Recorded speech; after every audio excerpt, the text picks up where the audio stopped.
This is the most desperate man I've ever seen. His company's financial chain has broken and it is about to go bankrupt. His wife, however, has secretly fled abroad with the money, leaving him behind. Nankyu was thinking of ending his miserable life when he suddenly heard someone calling for help, so Nankyu quickly ran to the scene of the incident and, at the last minute, caught the woman who was about to fall. However, his feet slipped and he rolled down the hill with the woman. In the nick of time, Nankyu wrapped his arms around the woman, but he accidentally hit the back of his head. This would be an opportunity for him to return to the top. Sura quickly contacted an ambulance and rushed Nankyu to the hospital. Meanwhile, Nankyu's daughter, who had run back from the airport, saw her father on TV and ran to the police station to report the incident. However, Nankyu had been missing for less than 24 hours, so the police did not accept the report. Naeon told the police what had happened to her father, and they agreed to help her file a report first. The police happened to find that a hospital was applying for Naeon's father's information. Naeon, who learned that her father was hospitalized, hurried to the hospital. However, she learned from the doctor that although her father's surgery was successful,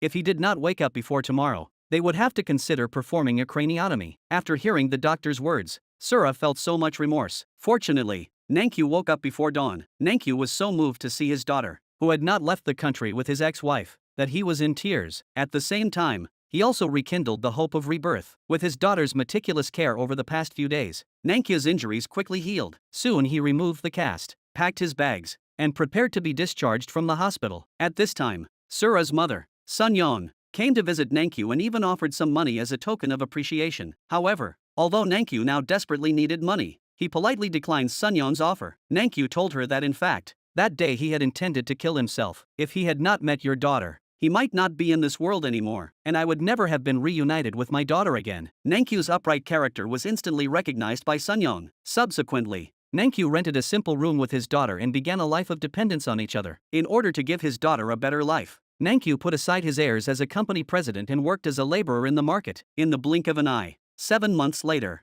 Nankyu's ex-wife gave birth to a daughter in the Philippines. She also started a shameless life with her lover. While Nankyu was at work, he happened to meet Sura's family again. After meeting again after a few months, the family was exceptionally kind to Nankyu, and there was no sense of awkwardness. Sura asked for Nankyu's address and specially brought her mother to see Naeon. But as soon as they entered the house, the messy furnishings instantly stunned the mother and daughter. The two of them looked at each other and began to help clean up the house. In no time at all, the mother and daughter not only cleaned the room but also prepared a meal for Naeon and her father. After everything was ready, Sunyoung accidentally discovered a cosmetics project that Nankyu had been working on in his spare time. As the president of a cosmetics company, Sunyoung was instantly captivated by this advanced project. Just then, Nankyu suddenly returned home. Sunyoung then asked Nankyu to the roof to ask if the project was his idea. Sunyoung frankly said that the proposal had great market potential, and that anyone in the cosmetics industry would want it. Sunyoung also saw that Nankyu had not given up his love for cosmetics, and hoped that he would come to her company with the proposal. However,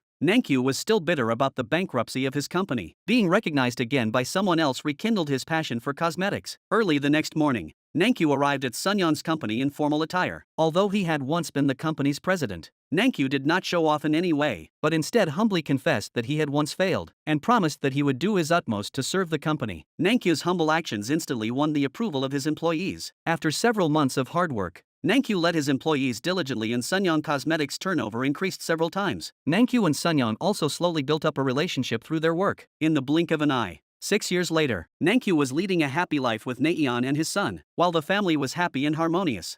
Nankyu's reputation in the cosmetics industry became more and more well-known. However, Nankyu's ex-wife Jimin also saw her former husband's comeback. 6 years of extravagance had already caused Jimin to lose all her family's money, so she took her son and daughter and returned to China to join her ex-husband. However, after 7 years of hard work, her ex-husband had already rebuilt his family and was living a happy life. Even so, Jimin didn't care at all. She simply strode directly to her ex-husband's company. As she watched the wealthy Sunyeon walk past her, Jimin gave a small smile and mocked, "You're still relying on my ex-husband to be successful." As soon as she finished speaking, Jimin turned around and tried to go find her ex-husband, but she was stopped by the security guard. Since she didn't have a visitor's pass, she couldn't enter at all. So Jimin strode over to the reception desk and said she wanted to see Mr. Jaemin. This Jaemin is her younger brother whom she abandoned together in the beginning. Jaemin panicked when he saw his sister had found the place and hurriedly pulled her outside the company. Jaemin accused his sister of how could she still have the face to come find her brother-in-law after what she did in the beginning. Jimin said she came entirely for the child. Even her own younger brother could see that this was an excuse. Jaemin accused his sister, saying every time she said it was for the child, but in the end it was just to have what you want. Jaemin felt ashamed of his sister's behavior. After listening to his younger brother's scolding, Jimin just gave a carefree smile. Jaemin said that Sunyoung accepted him into the company even though he knew about his relationship with Nankyu, and Sunyoung's mother would send him kimchi and side dishes every week. The Sunyoung family has taken good care of him, so he doesn't want his sister to come and destroy his brother-in-law's happy family. Unexpectedly, Jimin said that his younger brother is a white-eyed wolf, insisting that he had been beaten up for Jaemin for 12 years and had endured it all with gritted teeth, and that he had worked so hard to save up for Jaemin's university fees that he had barely had time to live. Now you dare to insult me like this? Jaemin wanted to see his child when he heard that the child had followed him. Unexpectedly, Jimin refused mercilessly and accused Jaemin of having no right to watch his younger brother. Behind him, Jaemin's younger brother was frantically chasing after the taxi, but Jimin had no intention of stopping. When his younger daughter said she was hungry, Jimin took the children to a restaurant. But Jimin is now penniless and cannot even afford this simple meal. She has no choice but to take out her designer bag, take off her necklace and earrings, and prepare to pawn them to get some money to pay for the meal. But she didn't expect that on her way to the pawn shop, she happened to be bumped into by her best friend Doyeon. Doyeon recognized Jimin at once as the one who had cheated her out of 4 billion won, so she followed her all the way. Once Jimin came out of the pawn shop, Doyeon grabbed Jimin by the hair and forcibly took her to an abandoned factory to force her to pay back the money. The two poor children were still waiting for their mother to come back and pay for their meals. Seeing Jimin's death approaching, Doyeon signaled her henchmen to threaten her. Seeing the abandoned car about to crush her, Jimin panicked. She quickly lied that her ex-husband had deliberately asked her to return to the country, but Doyeon didn't believe it at all, mocking and saying, "Nankyu has been someone's husband for 6 years and still dares to talk nonsense here." Then she walked up and slapped Jimin twice in the face. Afterwards, she searched Jimin's entire body and only found the 600,000 won she had just sold her belongings for. Doyeon then threw the money in Jimin's face in a daze. Seeing the bills for the child's meal money scattered on the ground, Jimin endured the humiliation and picked up the bills one by one. But at that moment, Doyeon stepped hard on Jimin's hand. Jimin was worried about her two children who were still waiting for her at the restaurant. She had no choice but to call her brother to try to convince him that she still had a chance to get back together with Nankyu and repair their broken relationship. When Jaemin anxiously rushed to the scene, he found his sister sitting on the ground in a daze. He had no choice but to help his sister make a false statement as she had asked. However, Doyeon had prepared an insurance policy just in case, and asked Jimin to sign it. If the money is not paid within 2 months, Jimin will have to pay with his life. After signing the insurance policy, Jimin anxiously wanted to rush to the restaurant to pick up his children. Jaemin wanted to take his sister to the hospital first. However, Jimin insisted that Jaemin go pick up the children first, saying that he would go to the hospital. Unexpectedly, as soon as Jimin walked into the hospital, he became unable to support himself and fainted on the ground. When the doctor examined Jimin, he found that her whole body was covered with bruises and scars. The two children were also sent to the police station because the store was closed. Jaemin anxiously ran to the police station to report the case after not seeing her children at the restaurant. Unexpectedly, she happened to meet 2 homeless children, so she took the children to her house first. Early the next morning, Jaemin went to the hospital to visit her sister on purpose. Jimin took the opportunity to ask her brother to get some money from the company in her ex-husband's name, saying that she had a chance to get back together with Nankyu. Jimin's request put Jaemin in a dilemma. On the one hand was his sister, who had grown up together with him and suffered hardships. On the other hand was his brother-in-law and Sunyoung, who had taken care of him in every way. After a difficult internal struggle, Jaemin did not want to betray his sister, who had taken care of him so well. However, at that moment, the scene of his sister desperately protecting him when they were young suddenly flashed through his mind. Thinking about this, Jaemin's eyes reddened instantly, and in the end, he chose to help his sister. He secretly infiltrated Nankyu's office and falsified the accounts. However, as soon as Jimin got the money, she went to the mall. She not only bought daily necessities such as furniture and appliances, but also bought new clothes for her child. Then she shipped all these things to the house next to Sunyoung's. Jimin did not reveal her identity and lied that she was just a new neighbor who hoped to look after each other in the future. Just as Sura greeted Jimin warmly, Naeyeon suddenly noticed this familiar figure. She wanted to go up and confirm, but she was too late, so she turned on the surveillance camera in the room. Although she couldn't see her face, Naeyeon's suspicions were immediately aroused by the familiar figure of her mother. Naeyeon looked at the rice cakes her mother had sent and instantly recalled the scene of eating rice cakes with her family 7 years ago. The rice cakes her mother made were exactly the same as the ones just sent. Although she was not sure Nayeon's heart had already started to worry. As a return gift, her grandmother wanted Sunyong to take some dumplings she had just wrapped and give them to Nayeon. When Sunyong was getting ready to leave, Nayeon immediately panicked. It turned out that it wasn't Sunyong who came to deliver the dumplings, but Sura. Unexpectedly, her younger daughter was so eager to eat the dumplings that she accidentally burned her lips. Jimin then blamed Sura for everything. In a fit of anger, she poured all the dumplings into the trash can. When Sura returned, she suddenly mentioned the surname of the neighbor next door. This made Nayeon even more worried that the neighbor was her mother, so she hurriedly ran to the doorman to find out more about the new neighbor's family. The security guard told Nayeon that the family had 2 children, a son in high school and a daughter in kindergarten. At this time, the security guard suddenly noticed Nayeon's younger brother returning home. Nayeon hurriedly tried to catch up to confirm, but she was still a step too late, so she quickly called her uncle to ask if her mother had returned to the country. Jamin immediately panicked and quickly pretended to be calm, saying that he had lost contact with his sister for several years. After hanging up the phone, Nayeon hurriedly ran to her mother's house. She trembled as she tried to ring the doorbell, but she was worried that her guess was true. Just as she hesitated, Nankyu and Sunyong suddenly walked out of the room. Nayeon quickly lied that the neighbor's child seemed to have dropped something, which did not arouse Nankyu's suspicion, and Nankyu and Sunyong came out for a walk, a scene that happened to be seen by Jimin. Soon, Nankyu went on a business trip to China to research the market. Jimin deliberately sent a message to Nankyu, reading, "I'll wait for you when you come back safely." Nankyu was puzzled, and he dialed the phone back. However, Jimin did not answer the phone, and the first step for Jimin to achieve her goal was to convince her daughter, so she deliberately went to the beauty salon where Nayeon works. Unfortunately, Nayeon was not in the store at the moment. Then the clerk called to tell Nayeon that a woman had come to see her and was also particularly interested in her private life. Based on the physical description of the woman given by the clerk, Nayeon immediately guessed that it was very likely that her mother had come to see her, so she hurried to her uncle to ask, so scared that Jamin's phone, which was talking to his sister, fell to the ground. Seeing Jamin's panicked behavior, Nayeon guessed that he was on the phone with her mother, so she snatched the phone away from him and hung up. Nayeon didn't dare to delay and hurried to the house. Unexpectedly, Jimin was already waiting for her downstairs. Nayeon knew that her mother had moved here on purpose because she knew that she and her father were here, so she questioned her mother about the purpose of moving here. Jimin, however, accused her daughter of being ill-mannered. Every time she lied and said that she and her father were only getting a divorce because she didn't want Nayeon and her younger brother to be chased by the creditors, and that they had agreed to live separately until Nankyu's situation improved. Jimin even pretended to be very aggrieved in order to get close to her daughter, but Nayeon simply didn't believe her and told her to leave quickly. Nayeon told her mother that for her and her father, "You are no longer our family." She questioned her mother if her father was still penniless. "Would you come back to us? If we still owed a lot of debt and had nowhere to live, would you still come back for us?" Nayeon also guessed that her mother never really wanted to come find her and father, and accused her of only being there when she had money and running away when she didn't. This is simply not something a human being should do.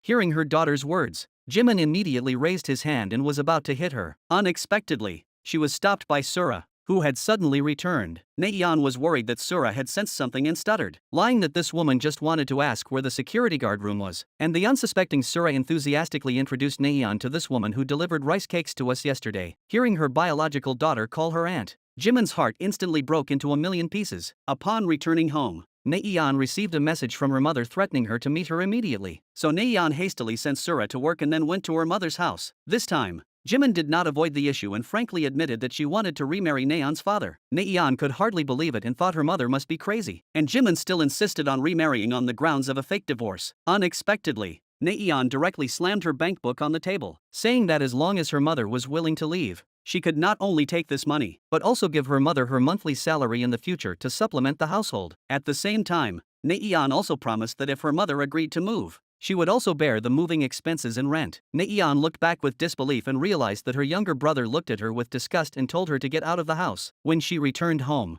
Nayeon looked at the photo of her and her brother and was extremely sad. Although her brother remembered that his sister loved and cared for him, he always believed that it was his sister who had abandoned him without a word. Jimin, however, did not care about the broken relationship between the two siblings. Instead, she mocked Nayeon, saying that it was crazy to think that she could move with such a small amount of money. At this moment, Jamin called his sister. Jamin had always felt guilty for hiding the fact that Jimin had returned from the United States from Nayeon, so he hopes his sister can be nicer to Nayeon. Jimin also learns that Doyeon, that woman, goes to see Nayeon every day to ask for money, and learns that Nayeon pays Doyeon interest every month, and realizes that Nayeon doesn't hate her that much. So the scheming Jimin has another shameless plan in mind. Early the next morning, Jimin comes looking for Doyeon angrily to settle the score. Naeon thought her mother was protecting her, but she didn't expect Jimin to show her true colors as soon as she was called out by her leader. She deliberately stuck her head out towards Doyeon and said, "I just pulled out your hair. You can pull it back in." This move completely confused Doyeon. Jimin told Doyeon that she could only pay off the money she owed her by getting her family back. And in order to get her family back, she must first win back her daughter's heart. Doyeon then realized that Jimin had deliberately used her to stage an emotional scene in front of Naeon. She didn't expect that Jimin could stoop so low to achieve her goal. After Naeon returned from her errands, Jimin took the opportunity to pretend to be a caring mother. "From now on, Mommy will always protect you. I will never let go of your hand again." Saying this, she hugged Naeon in her arms. However, Jimin's wave of insincere output did work. Naeon's attitude towards her mother changed subtly in an instant. After Jimin left, Naeon was filled with thoughts of her mother protecting her just now. After leaving the beauty salon, Jimin turned around and ran to her ex-husband's company. Using the excuse that she had just had a conflict with Doyeon, she asked her younger brother to get some more money from the company. Jaemin was worried that embezzling too much money would cause trouble for Nankyu. Jimin, however, believes that Nankyu has made the company grow so much that it's no big deal to take a little money. At this moment, Sunyong suddenly walked out. Jaemin saw this and quickly hid. Jimin looked at the designer bag, diamond ring and luxurious attire in Sunyong's hands, and shamelessly thought that all of this should belong to her. However, Jimin was so busy that she forgot to pick up her young daughter from school in the morning, so the teacher wanted to send the other children home first and took Lucy on the bus again. Fortunately, Sunyong's mother recognized the little girl as her neighbor, so the old lady took Lucy back to her house. When Jimin learned that her daughter had been picked up by a neighbor, she immediately looked pleased. The moment she came to the neighbor's house to pick up her child, she discovered a photo of her ex-husband and the rich woman. Jimin's eyes were full of evil. At that moment, Sunyong suddenly returned and greeted Jimin warmly. However, she had no idea that an evil plot was about to befall her. In order to get acquainted, Sunyong specially invited Jimin to taste the famous tea in her house. Just as Jimin wanted to lift the cup, she found that the cup actually had a scene of her ex-husband and Sunyong in love printed on it. At this time, the old lady still pointed at the photo on the cup and said that she really missed her son-in-law. She also specially told Jimin that the cup was specially made when the two went on their honeymoon. Listening to the old lady's praise of her son-in-law and her display of the two's sweet love, Jimin's anger instantly soared. But in order to achieve her goal, she held back. Just then, Sunyong's phone suddenly rang. Seeing Sunyong calling Jimin husband over and over, Jimin's face instantly changed. Sunyong also took the phone and ran back to her room, showing off her affection for Nankyu. However, after Sunyong left, the old lady's praise for her son-in-law became even more uncontrolled. At this moment, Jimin could no longer hold back. She put down the cup and wanted to leave, but Lucy's school bag was in the old lady's room, so the old lady led Lucy to get it. Jimin, who was standing alone outside, listened to Sunyong and Nankyu's affectionate words and recalled the old lady's just praise for Nankyu. She couldn't pretend anymore. She bent down, picked up the two affectionate cups and slammed them on the ground. At this time, Naeon suddenly returned home, and Sunyong and the old lady both ran out. Looking at the broken cups on the ground, Naeon was incredulous. Although Sunyong was very distressed, she did not lose her temper. She was more concerned about whether Jimin was hurt. Jimin quickly recovered and lied, saying that he had wanted to tidy up before leaving and had accidentally slipped. But Naeon knew full well that her mother had done it on purpose, and her mother's despicable actions once again changed Naeon's attitude towards her, which had just begun to improve. So she angrily ran to her mother's house. 7 years ago, when she and her father were at their lowest ebb, it was Sunyong's family who gave them hope. To her and her father, Sunyong's family were their benefactors. Therefore Naeon will never allow her mother to hurt the Sunyong family. In the end, Naeon even declared war on her mother from that moment on. In order to stop her mother, Naeon claimed that when her father returned home the next day, she would tell him everything. Everything would never be as Jimin wished, and she would sever her relationship with Jimin as a mother and daughter. But Jimin was not at all afraid, because she had already planned a new scheme in her heart. Jimin never expected that her new plan would get stuck with Jaemin. It turned out that Jaemin didn't want to continue betraying Nankyu and Sunyong. This time, instead of helping her sister embezzle money from the company, he resolutely decided to withdraw from her plan. This time, Jimin was completely panicked. If Nankyu knew everything, all the efforts she had made would be for nothing. However, what Jimin didn't expect was that her daughter's attitude towards Doyeon was no longer weak, and for the first time in several years, she started charging Doyeon for makeup. Doyeon then realized that Naeon had already severed her relationship with Jimin, so Doyeon proudly called Jimin and said, "You pulled out my hair to get your daughter, but now your daughter is going to abandon you. I'm afraid you won't be able to pay me back." Jimin hung up in anger. She was worried that her daughter would tell her ex-husband everything, so she called Naeon to try to stop her from going to the airport. Unexpectedly, she was rejected by Naeon. Seeing that her plan was about to be completely undone, Jimin panicked, so she found Naeon before Naeon left, but Naeon simply refused to pay any attention to her mother. Naeon was overjoyed to see Sura come to pick her up. Just then, a motorcycle suddenly sped towards Naeon. Seeing her mother lying in a pool of blood trying to save her, Naeon was instantly terrified. When Sura ran out of the car in a panic, she accidentally noticed the tattoo on the motorcycle man's arm. The motorcycle man, however, escaped with the throttle. In the ambulance, Naeon held her mother's hand and recalled the harsh words she had said to her mother in the scene of her mother risking her life to save her. Naeon felt a sense of guilt well up in her heart. She thought it was all her fault. In fact, it was all an accident carefully arranged by Jimin. It turned out that after Naeon rejected him, Jimin immediately called Doyeon, and this reckless move by the malicious Jimin finally succeeded in capturing Naeon's fragile heart. So Jimin took the opportunity to make a request with Naeon. However, even so, Naeon still didn't want to hurt her current family, so she cried and begged her mother to give up the idea of reconciling with her father. Seeing that Naeon was still unwilling to help her, Jimin, who was calculating, actually asked Sunyoung to help look after the children on the pretext of being hospitalized. The kind Sunyoung of course would not refuse, but she had no idea that the cute little girl in front of her was Nankyu's biological daughter. Perhaps because of the blood relationship, Nankyu also felt an inexplicable sense of intimacy towards this strange little girl. However, Lucy's sad scene of wanting to cling to Nankyu made Naeon feel an inexplicable sadness. So Naeon deliberately found her mother and hoped that she would not be so cruel to her younger sister and father. Unexpectedly, Jimin said, "Your younger brother is so pitiful. Can you bear to give up?"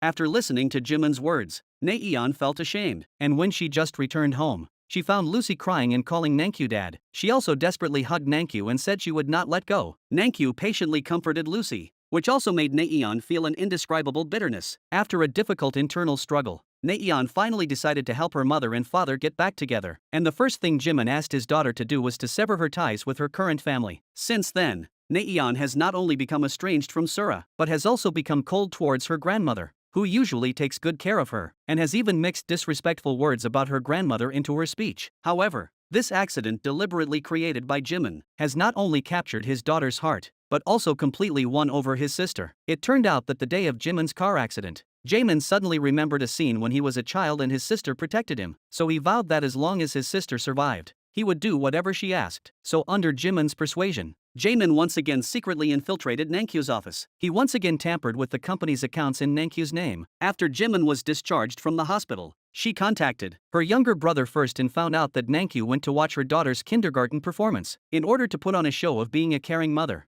Jimin bought her daughter a bouquet of flowers, but as she was smiling and trying to meet with her ex-husband, her mother-in-law suddenly sat up. Jimin had no choice but to give up for the time being. After all, she still couldn't reveal her identity, so Jimin angrily returned home and asked Naeon to call the old woman and get her to go away. Naeon had no choice but to do as she was told. Jimin then prepared a lot of food to welcome Nankyu and her daughter home. She even prepared a pair of slippers for her ex-husband by the door and rearranged the bed. She prepared a yukata for her ex-husband, and even got him a toothbrush with a matching design. When Nankyu stood in the doorway holding her daughter, Jimin, who was so calculating, was actually nervous. After a short period of adjustment, she finally gathered her courage and opened the door. Nankyu then realized that Lucy was his biological daughter. Just then, his phone suddenly rang. It turned out that his current wife had called him back for dinner. Jimin saw this and hurriedly tried to keep Nankyu, but was ruthlessly rejected. Nankyu, who had walked out of the room, instantly collapsed. Listening to the laughter coming from home, Nankyu was torn for a moment. He was afraid to go home and face his wife, so he ran downstairs to calm down. At this time,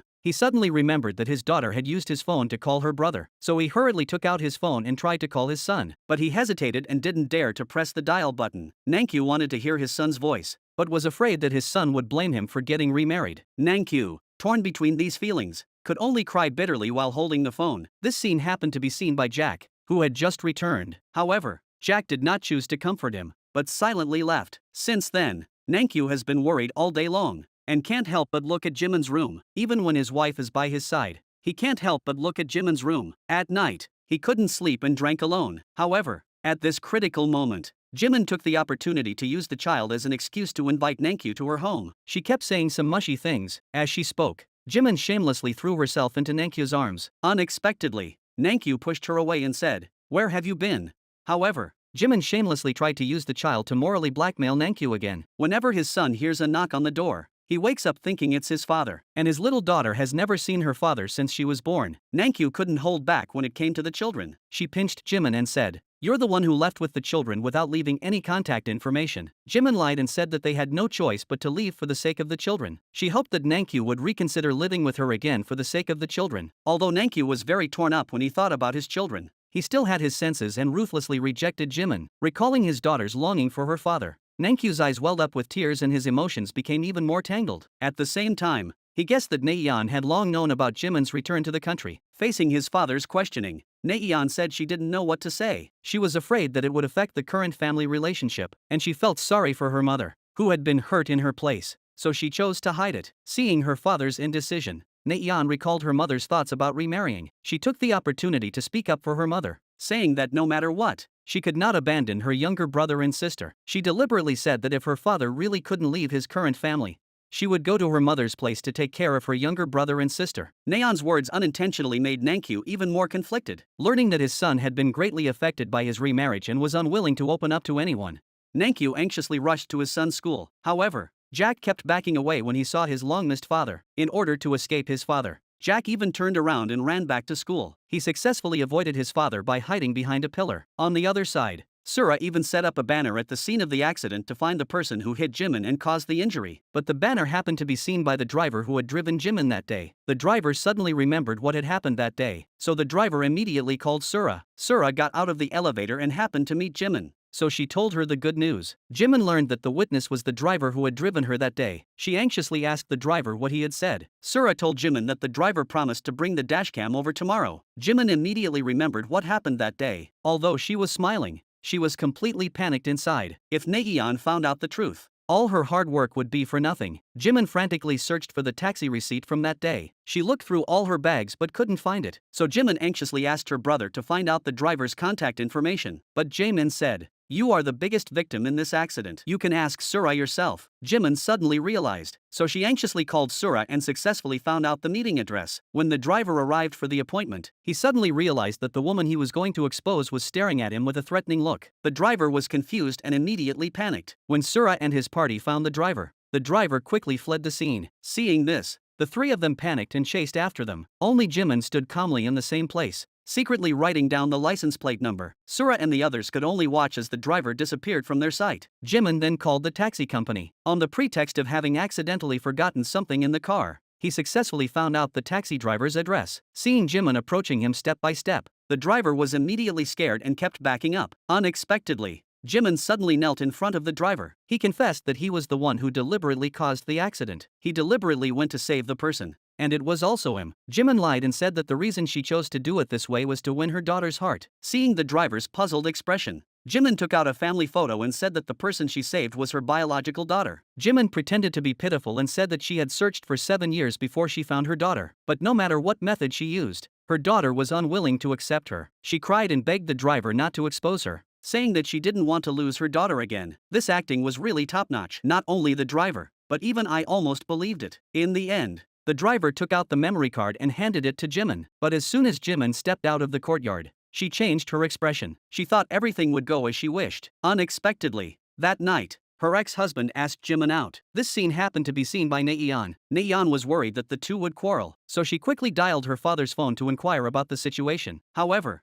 the phone kept going unanswered. She had no choice but to edit a text message and send it to her father's phone. But Nankyu had forgotten his phone at home. This message happened to be seen by Sunyong. Sunyong finally learned that Nankyu's ex-wife had returned, and that her ex-husband had taken Jimin to the riverbank. Jimin thought that her ex-husband wanted to remarry her, but Nankyu suddenly said that he wanted to get custody of the child. Jimin slapped Nankyu in the face, and said, "I came back to remarry you. How can you want the child but not me?" Nankyu immediately became furious. 7 years ago, you saw me go bankrupt and take the child and money and flee abroad. If I had had the 4 billion, I could have stood back up, and our family could have lived happily. Now that I'm rich, you're shamelessly trying to get back together with me. Don't even think about it.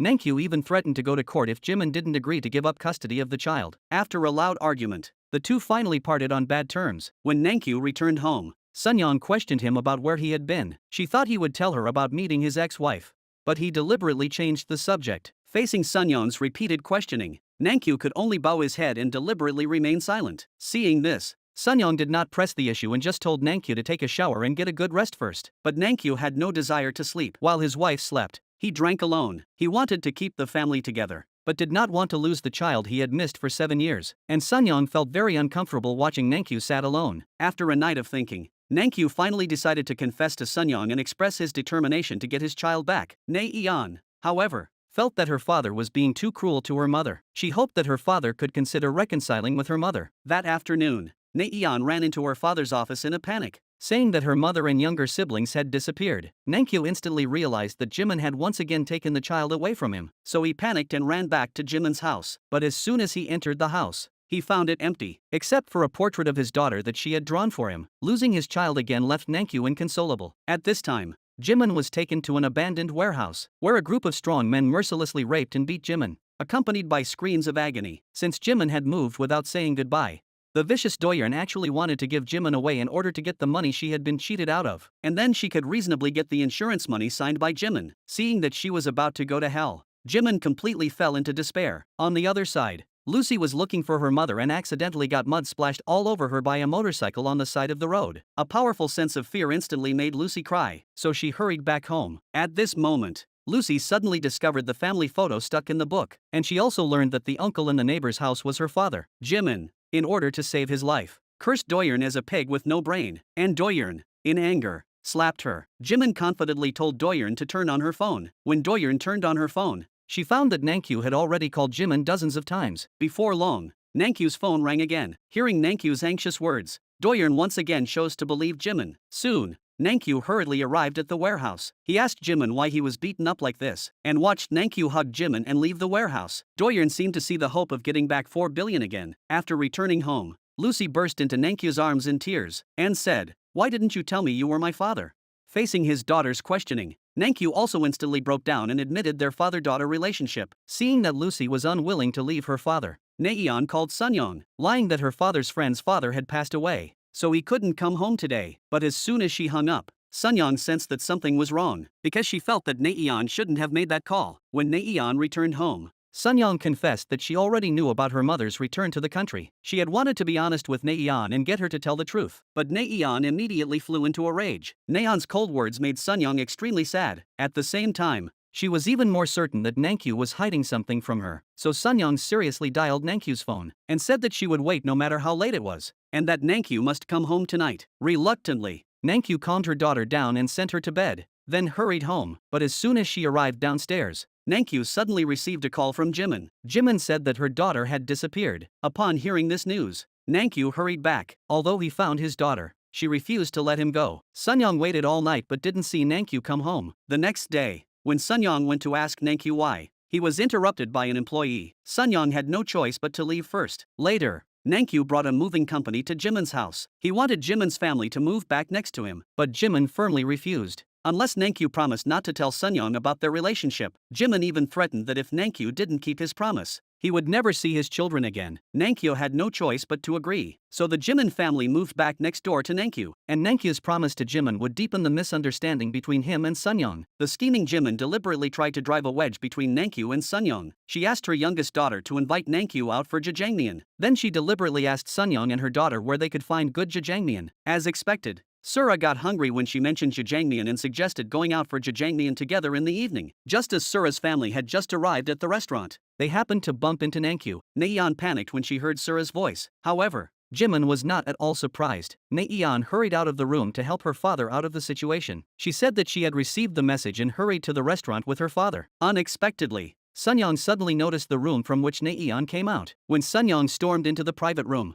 she found it empty. The scene in front of her was unbelievable even to Naeon. Nankyu thought he had escaped. Unexpectedly, Sunyong suddenly noticed the adjacent compartment. Without saying a word, she got up and wanted to find out what was going on. However, Nankyu stopped her in a panic. Sunyong questioned Nankyu what he was hiding. However, all of this was just Sunyong's imagination. Sunyong knew that if she pushed open the door, everything would become clear. But she still didn't have the courage to expose Nankyu to his face. She left the restaurant first, citing physical discomfort. However, there is no hiding a secret forever. Soon it was Nankyu's birthday. Both Sunyong and Jimin wanted Nankyu to spend his birthday with their families. They both prepared a sumptuous birthday feast at the same time. When Nankyu returned home from work, he suddenly received a message from Jimin that the children had made a cake for him and hoped that Nankyu could spend the day with them. Nankyu thought about it, and although he was a little torn, he finally deleted the message and chose to spend his birthday with Sunyoung's family. Jimin had not heard back from Nankyu for a long time and guessed that he had deliberately pretended not to see the message. So Jimin asked her daughter to call Nankyu and said that she wanted her father to come over and fix her desk lamp. Nankyu didn't want to hurt his daughter's feelings, so he lied and said he was going to buy some ice cream for dessert. After he hurriedly fixed his daughter's lamp, he anxiously wanted to go home to be with his wife. Unexpectedly, Jimin wanted to use her children to make Nankyu stay. She hoped he could spend this birthday with the children. Nankyu hoped his son could understand him a little. However, Jack immediately changed his face on the spot and went back upstairs. When Lucy saw that her father was leaving, she hurriedly went to serve him seaweed soup, hoping that he would finish eating before leaving. However, she accidentally burned her foot. Without thinking, Nankyu picked up Lucy and hurried to the hospital. Unexpectedly, downstairs, he happened to bump into Sunyoung, who had come out to find him, and the scene of Lucy calling Nankyu dad was also heard by Sunyoung. It wasn't until Lucy said that she had just spilled the seaweed soup that Sunyoung realized that the child's foot was burned. So Sunyoung asked Nankyu to take the child to see the foot injury first. At this time, Sunyoung finally realized that Jimin was Nankyu's ex-wife. She stood in front of Jimin's door, angry and upset, and wanted to rush in and ruin their birthday party. But in the end, she held back. After helping her daughter see the foot injury, Nankyu finally spent a happy time with the Sunyoung family on this birthday, and Jimin, with the two children, could only guard the table in vain. After dinner, Sunyoung questioned Nankyu about whether Lucy was his daughter. Nankyu didn't hide it and admitted that Lucy was his daughter. Sunyoung questioned Nankyu about why he kept it from him. Nankyu said that he didn't even know that they had moved here. He met his ex-wife for the first time on the day of Lucy's performance. Nankyu told Sunyoung everything that had happened these past few days without reservation. He also said that he no longer had any feelings for Jimin. He had even forgotten all the memories. Everything was just for the sake of the children. The only woman he loves is Sunyoung. After hearing Nankyu's confession, Sunyoung finally chose to forgive him. However, Jimin was furious that her plan had failed. Early the next morning, she took the initiative to invite Sunyoung to her house. She deliberately showed Sunyoung the cozy bed, the men's bathrobe in the bathroom, and the two couples' toothbrushes in front of Sunyoung. Jimin said that she and her ex-husband were about to get remarried. However, she didn't know that Sunyoung had long since figured out her identity. Sunyoung said, "Thank you for letting me spend a perfect birthday with my husband." Realizing that Sunyoung had learned her identity, Jimin also removed her false mask. She mocked Sunyoung for being so petty. Sunyoung accused Jimin of saying that she was doing everything for the sake of her child, but all she was doing was hurting her child. Facing Jimin's provocation, Sunyoung also returned a slap. She mocked Jimin for not being qualified to compare with her. She also warned Jimin to hand over the custody of her child and leave alone, or she will use her own methods to make her leave. Seeing that her carefully laid plan was about to collapse, Jimin completely lost her mind. Sunyoung immediately arranged for someone to investigate Jimin's past, but she unexpectedly learned that Jimin had cheated Doyeon out of 4 billion 7 years ago, so she deliberately made an appointment to meet Doyeon. But Doyeon, in order to get back the 4 billion from Jimin, kept quiet about Jimin's affairs. At that moment, Doyeon's phone suddenly rang. When the driver handed Doyeon the phone, the tattoo on his arm suddenly caught Sunyoung's attention. Looking at the man's tattoo, she suddenly remembered that her daughter had drawn the exact same tattoo on the perpetrator. Sunyoung immediately said that it was a car accident. Facing imprisonment, Doyeon had no choice but to compromise, because with her strength, she could not afford to provoke Sunyoung. Seeing that Doyeon was willing to help, Sunyoung tried to get Doyeon to send Jimin back to the Philippines. The child had to stay and be raised by her. But what Sunyoung never expected was that Doyeon actually hid from her and sent Jimin to a private psychiatric hospital. Then Doyeon sent Nayeon a message in Jimin's name saying that her mother wanted to travel to sort out her feelings. She planned to use this to force Jimin to return to the Philippines, in order to make Jimin agree to leave as soon as possible. The doctor gave her a large amount of sedatives every day. Jimin lied that she was willing to go abroad in order to get away from the torture. But on the way to the airport, she lied that she had diarrhea and wanted to go to the bathroom. The man was worried that Jimin would soil the leather seats, so he had to take Jimin to the bathroom. And with the help of a rich woman, Jimin took the opportunity to jump out the window and escape. Jimin, who had seen the light of day, wanted to come and see her children, but she found that Doyeon's people had already been waiting here. Just as she was torn, she suddenly realized that her 3 children had already become the adopted children of someone else. Seeing Sunyoung replace herself and smile with her children, Jimin felt an inexplicable sadness flood her heart. At the same time, it made her already vicious nature even more evil. She believed that the reason she ended up in a mental hospital was Sunyoung deliberately arranging it. So she decided to throw herself into the trap and try to convince Doyeon to let her out. However, no matter how pitiful and helpless Jimin pretended to be, Doyeon always thinks that Jimin is deliberately acting. In order to discourage Jimin, Doyeon deliberately gives her a difficult problem and asks her to sign 3 insurance policies within 1 day. If Jimin cannot complete it in 1 day, she must leave. With no choice, Jimin can only agree. With a heart of intrigue, She finds Nankyu and does not mention the insurance. Instead, she tells him that she has already figured it out and agrees to let Nankyu raise the child, and lies that she will not come back to bother him in the future. He plans to start a new life on his own. Nankyu thought Jimin had finally reformed and was full of joy. Unexpectedly, Jimin deliberately left the insurance policy on the chair when she left. Nankyu looked puzzled when he found the insurance policy. Later, Jimin came to the entrance of the beauty salon and told Nankyu that the insurance policy she had left in his office was very important. She hoped that Nankyu could help deliver it immediately. Jimin reckoned that Nankyu was almost there, so she deliberately provoked the director, and then she handed the insurance policy to the dean. At this time, Nankyu happened to arrive just in time to see Jimin being humiliated. Jimin saw Nankyu deliberately acting subservient. She badgered the dean, begging him to take out an insurance policy. Nankyu saw the scene of Jimin being pushed away ruthlessly, and a wave of sadness instantly flooded her heart. And Jimin, relying on her shameless spirit, finally managed to get the dean's insurance policy. Then Jimin shamelessly rang Sunyoung's doorbell. Sunyoung froze when she saw Jimin. She didn't want Jimin to come in, but since Lucy and the old lady were there, she had to let Jimin in. Jimin used the same tactics to deceive Sunyoung. However, at that moment, Sunyoung suddenly received a phone call from a client inviting her to dinner. Hearing the conversation,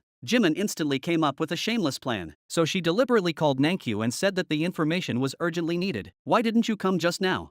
Nankyu wanted to deliver it right away, but Jimin lied and said that it was inconvenient. They arranged to meet at the restaurant at 6:30 p.m. After meeting in the evening, Nankyu handed over the signed insurance policy to Jimin without saying a word and promised to help if needed. When Sunyoung accompanied the client to the restaurant, she happened to bump into the two of them drinking red wine together. Jimin guessed that it was about time and got up to leave, and then pretended to be drunk and fell headlong into Nankyu's arms. But this scene happened to be seen by Sunyoung, and Jimin showed a smug look on his face. After the two of them walked out of the restaurant, Nankyu received a call from Sunyoung. Nankyu thought that he could get away with lying to his wife, but he didn't expect that Sunyoung's phone rang again when the taxi was halfway there. When the two returned to the restaurant, Jimin pretended to be innocent. "Don't blame Nankyu for anything. He didn't do anything wrong." Nankyu met with him to help him get insurance. Unexpectedly, Sunyoung exposed Jimin's plot to him face to face. "If you still have the slightest shred of decency, you wouldn't have eavesdropped on my phone call. You deliberately asked Nankyu to come here to act." Nankyu then realized that everything was Jimin's plot, but it was already too late. Sunyoung didn't want to continue fighting with the poisonous Jimin. She also didn't want to continue watching the idiot Nankyu continue to be deceived by Jimin. After saying that, she angrily left. Jimin then handed the 3 insurance policies to Doyeon, so she regained her freedom. In order to achieve her ultimate goal, Jimin deliberately asked Sunyoung out, and began to provoke her relationship with Nankyu. She said that her luxury house was rented with Nankyu's help, and said that Nankyu had long wanted a divorce but didn't know how to bring it up. "And now that you've brought it up, you should leave quickly." Although Sunyoung knew that Jimin was deliberately provoking her, she still couldn't control her emotions and fainted in her seat. Jimin was afraid that someone might die, so she quickly took Sunyoung to the hospital. However, she accidentally learned that Sunyoung was pregnant, and when Nankyu learned that Sunyoung was pregnant, he excitedly embraced her in his arms, seeing that the plan was about to succeed. But suddenly there was a child. Jimin once again fell into despair. However, what made her even more desperate was that there was only 1 week left for the repayment of 4 billion. Doyeon warned Jimin that if she could not repay 4 billion within 1 week, not only would she suffer, but your daughter would also be implicated. And Doyeon's threat would also lead Jimin down the path of murder for money. Facing the threat from the creditor, Jimin had no choice but to ask her ex-husband for help. What she didn't expect was that Sunyoung had followed her, but Jimin didn't care anymore. She said she needed 5 billion won to pay off her debt and hoped Nankyu could help. She promised that if Nankyu agreed to give her the money, she would never bother them again. But Nankyu didn't believe Jimin's words at all. Just then,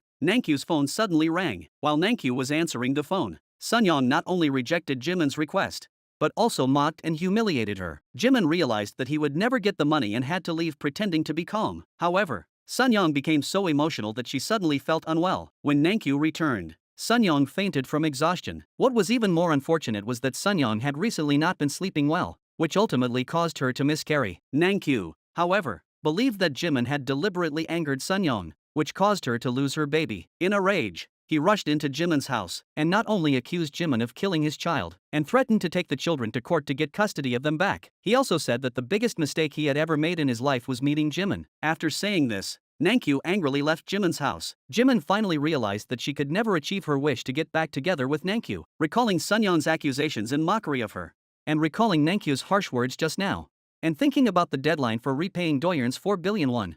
Jimin hatched another evil plan in her heart. She actually planned to kill for money to achieve her own ends. First, She asked Jaemin to copy Namgyu and Sunyeon's handwriting. Then she used Doyeon to apply for a life insurance policy for the two worth 10 billion won. Jaemin deliberately wrote Naeon as the beneficiary. From Naeon, she learned that the two were going on a trip to celebrate their wedding anniversary, so Jimin hired a hitman at a high price to secretly follow the two to the same tourist destination. Coincidentally, Sunyoung suddenly received a call from the company saying that the inspection team had investigated that an employee had embezzled funds without authorization. Sunyoung recalled that Jimin had said that Nankyu had helped her rent a luxury house. She then believed that Nankyu had given the money to Jimin, so the two had a big fight. But this scene happened to be seen by the owner of the resort. Nankyu decided to go back to the company with Sunyoung to investigate in order to prove his innocence. However, Jimin's henchmen had already tampered with the car before they set off. Sunyoung had a headache because she hadn't slept well. So Nankyu took out sleeping pills for her to take and get a good night's sleep. This small act of kindness not only caused his wife's death, but also led to him being charged with murder. After the two set off, the henchman hired a truck and followed closely behind, honking the horn non-stop. Nankyu had no choice but to speed up to try to shake off the truck. When he was about to step on the brake, he discovered that the brake had failed. Nankyu hurriedly woke up his wife next to him, but it was useless. In the end, the truck kept forcing them to get off the car and accidentally rushed down a cliff. What Jimin didn't expect was that Nankyu didn't die, but was washed ashore by the waves. After emergency rescue by the doctor, Nankyu was lucky to have his life saved, but he has been in a coma ever since. However, when the police investigated the accident, they learned from the owner of the resort that the two had had a big fight before leaving. There was surveillance footage to prove it. On the other side, the vicious Jimin was waiting for the insurance money to repay Doyeon's debt, but she accidentally learned that Nankyu did not. This completely panicked Jimin. She was worried about not getting the insurance money she deserved, and she was also afraid that her crime would be revealed. The police learned through their investigation that Sunyeon's last call was from her secretary. Sura immediately had doubts, because her mother never worked during the holidays. When she learned that it was the secretary who reported the embezzlement,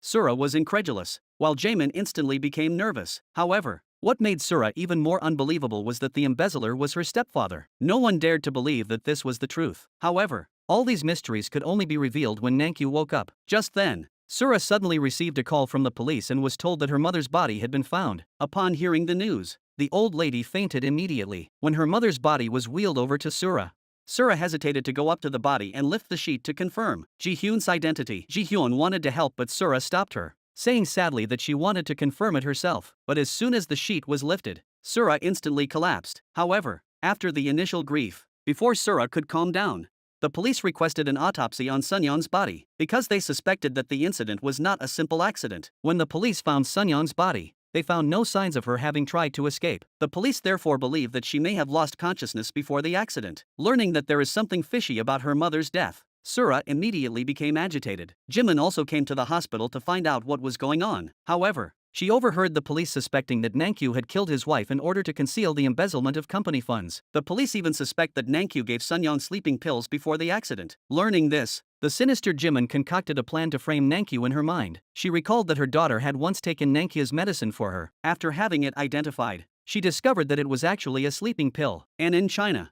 you can only buy this kind of medicine with a doctor's prescription. Recalling that Sunyeon had given her a bottle of nutritional medicine that she often took, Jimin bought the same sleeping pills as Nankyu through a friend. She then replaced the nutritional medicine that Sunyeon had given her with the newly purchased sleeping pills. She then assigned a hitman to throw the switched pills at the scene of the accident. From this moment on, Jimin, for her own selfish gain, also completely embarked on a path of no return. At the same time, the police also investigated that both Nankyu and Sunyeon had taken out large insurance policies before the accident. However, what was puzzling was that the beneficiary was Naeon. This also made the ignorant police suspect that Nankyu had deliberately caused the accident for the insurance money. At this moment, Nankyu suddenly woke up. However, he could not remember anything about the car accident. Instead, he asked where Sunyeon was. Learning that Sunyeon was no longer alive, Nankyu became emotional and desperately tried to get out of bed to find Sunyeon. Although there was nothing abnormal with Nankyu's brain, he was likely suffering from selective amnesia. Soon after, the police found Doyeon because she was the person in charge of Nankyu and Sunyeon's insurance policies. Doyeon, upon learning that there was a problem with this large insurance policy, rushed to Jimin's house in anger. She guessed that Jimin had used her insurance policy for evil purposes. However,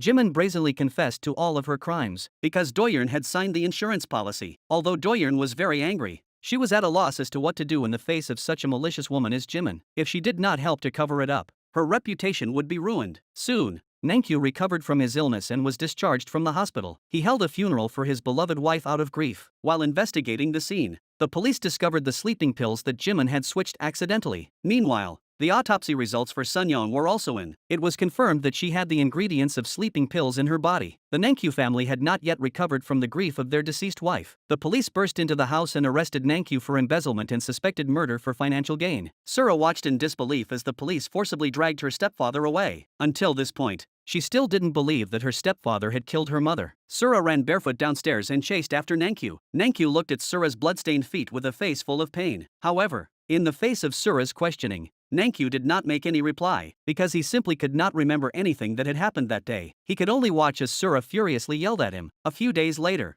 Sura learned from the police that the person living next door to her house was her stepfather's ex-wife. This only made Sura more suspicious that her adoptive father had really embezzled public funds. So in a fit of anger, she rushed into Jimin's house. However, in the face of Sura's questioning, Jimin pretended to be a good person. The reason why no one told you is that they were afraid of hurting you. And Nankyu, in the face of Sura's questioning, said that the situation was stable and then told her. Sura said that she would testify in court tomorrow to prove that her parents were very much in love. She thought that her testimony would help her stepfather, but she didn't expect that her testimony would be useless in the face of such strong evidence. The prosecutor not only provided surveillance footage of the two of them and testimony from the owner of the resort, but even the company secretary testified in court to prove that Nankyu had embezzled funds. In the end, the prosecutor even produced the medicine picked up at the scene of the incident, and suspected that Nankyu had replaced Sunyoung's nutritional medicine with sleeping pills beforehand, and even suspected that Nankyu had planned the accident in advance. All the unfavorable evidence pointed to Nankyu. It also made Sura's trust in her stepfather become vague. In the end,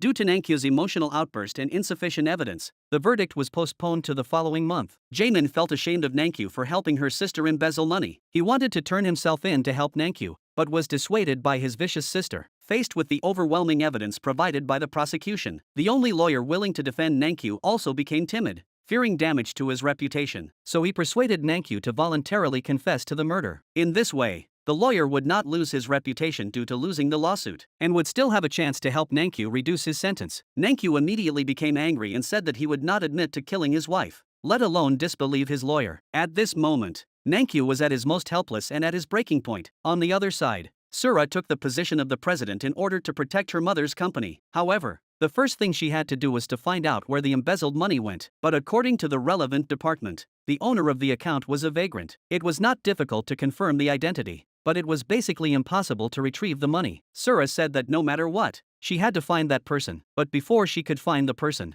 Sura encountered a problem at the company, because Choi director wanted to take the position of the president. He united with the major shareholders to attempt to impeach Sura. Director Choi even said that at the next extraordinary shareholders meeting, the shareholders would elect a professional manager to be the new president of the company. Sura, who had never encountered such a thing before, was instantly at a loss, and Jimin, who learned that Sura was about to lose control of the company, got up to no good again. She actually harbored the ambition of becoming the president of a cosmetics company, but before she could start her move, she was arrested again by Doyeon. Since Sunyoung's death was determined to be a murder with insurance fraud suspicions, Jimin didn't get a single penny of the insurance money, and Doyeon no longer had the patience to wait for the day Jimin would pay her back, so she planned to kill Jimin and collect the insurance money. In desperation, Jimin threatened that Sunyoung Cosmetics would soon be hers. She hoped Doyeon would give her some more time. She would definitely pay back the money she owed then, double the amount. In this way, Jimin successfully bought herself another 2 months. After being threatened by Doyeon, she also accelerated her plan to seize the company. She first found Jamin and got information about the major shareholders of the company. Jimin was surprised to find that the owner of Naeon's beauty salon and her son both held shares in the cosmetics company. So she first found Director Choi and lied that she held 15% of Nankyu's shares. Jimin promised that she would help Director Choi become the president of the company, and she just hoped that she could give Naeon a senior management position in the future. Then she found the owner of the beauty salon and lied that she had a way to make Nankyu transfer its shares to Naeon. And your son Ji-hyun will become the president. How could the director refuse such a good thing? In this way, Jimin also successfully reached a cooperation with the director. At this time, Sura even found the owner of the account, a homeless person, and confirmed that it was Jimin who bought his account at a high price. She then immediately went to Jimin's house. When she learned that her crime of secretly embezzling public funds had been exposed, Jimin was not at all panicked. He said that he was the ex-wife of Nankyu, who had been in bed with him for 17 years. It was only reasonable for his ex-husband to give him and his child some living expenses. In this way, Jimin cleverly framed Nankyu for the crime of embezzlement. At this time, Sura was completely overwhelmed by hatred and foolishly believed she wanted to take Nayeon to her stepfather to find out what was going on, but they were told by the prison guard that they could not meet today. In fact, Jimin had long guessed that Sura would definitely go to Nankyu to confirm, so she had arranged for Jaemin to take advantage of the opportunity to meet with him early in the morning. Afterwards, the calculating Jimin deliberately pretended to be pitiful in front of Sura and begged her not to tell the court about Nankyu's embezzlement. Jimin deliberately pretended to be very distressed about Nankyu. She said that Nankyu was forced to embezzle the money and hoped that Sura could have pity on this useless father. Seeing that Sura did not agree,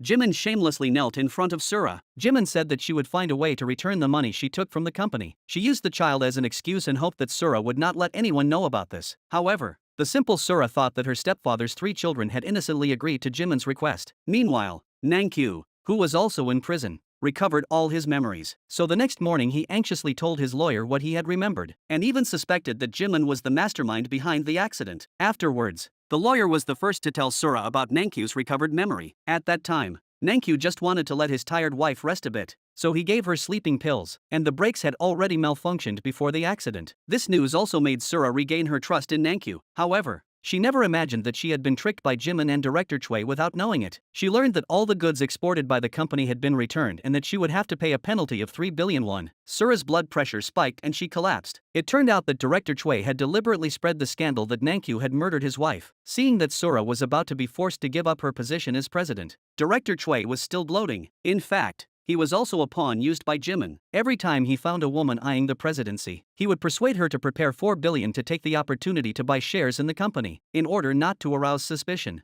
Jimin suggested that in addition to President Min, she would also help find several more accounts to buy these shares, and promised to have the account owners sign a power of attorney to give the authority to President Min. At this time, President Min was still smugly praising Jimin for being meticulous. On the other hand, Nankyu learned that the extraordinary general meeting of shareholders was approaching, so he asked a lawyer to appoint all his shares to Sura. Nankyu thought that this power of attorney would help Sura retain the position of president, but he didn't expect to be greeted not by Sura but Naeon. Naeon told Nankyu that Sura was not there because she was dealing with a contract dispute. Naeon had no choice but to let Naeon transfer the shares to Sura, and when Naeon saw her father's concern for Sura, but was jealous and thought that in the end, her father was only worried about her sister. When Sura hurried over after she finished her work and saw the file folder in Naeon's hands, she anxiously asked her father if he had given her the power of attorney. When she saw Naeon nod, Sura was overjoyed, but Naeon had no intention of giving her the power of attorney. Instead, she turned her head disdainfully and left. Watching Naeon leave with the power of attorney, Sura was incredulous. She thought that her father had appointed Naeon to the shares, and from this moment on Naeon was completely changed under the influence of Jimin. Jimin saw Naeon get the power of attorney and was full of complacency. Since the name on the power of attorney was Sura, Jimin tried to find someone to change the name. Sura was at work and accidentally found a letter in her mother's drawer, and the letter was clearly marked for Naeon. When Naeon got the letter, she found that it was actually a USB drive, and the USB drive recorded the images from Naeon's car's black box on the day of the accident. Hearing Jimin deliberately tell the motorcycle to go to the entrance of the beauty salon, Naeon's face was full of disbelief, and recalled the scene of Jimin saving her. She then realized that the car accident was actually deliberately designed by her mother. At this time, Jimin anxiously tried to find Naeon to get the power of attorney to change it, but she couldn't get through on the phone. At this moment, Naeon looked down and dejectedly found Jimin. Facing Jimin's urging, Naeon coldly pushed away her mother's hand and questioned Jimin why she deliberately set up that car accident. Jimin realized that the matter had been revealed and immediately panicked. Learning that it was the evidence that Sunyeon left for Naeon, she panicked and pretended to be a caring mother, saying that she had no choice but to do that in order to win her daughter's heart. However, Naeon had completely lost trust in her mother and angrily turned off her phone and boarded the cruise ship for her trip. But Jimin doesn't care at all about how Naeon feels or where she went. Jimin's main concern at the moment is the plan to seize control of the company, as the extraordinary general meeting of shareholders is about to be held. She finds President Min and hands over the shares she has bought. Jimin reminds President Min that if he wants to be sure, he also needs to get his son Ji-hyun's shares, knowing that Naeon likes Ji-hyun. She wants to take this opportunity to match the two of them up, so Jimin gave President Min Naeon's address, which she had found out. She wanted President Min to persuade Ji-hyun to go find Naeon, so that Ji-hyun would miss the opportunity to vote at the shareholders' meeting. In this way, Ji-hyun's shares would be appointed to President Min's name. President Min deliberately found his son and gave him Naeon's address in order to achieve his goal. Ji-hyun found Naeon and wanted to come back together to participate in the shareholders' meeting. Unexpectedly, Naeon deliberately turned off Ji-hyun's phone, but Ji-hyun was worried about Sura. so she ignored Nayeon's attempts to stop her and insisted on going back to vote. Nayeon even got in the way of the car in order to keep Ji-hyun. Ji-hyun was unable to brake in time and ended up hitting Nayeon. Fortunately, Nayeon was unharmed, but Ji-hyun also managed to miss the shareholders' meeting. However, at the shareholders' meeting, Sura looked at Ji-hyun's seat and panicked, and Jimin's uninvited presence made Sura even more panicked. Sure enough, under Jimin's manipulation,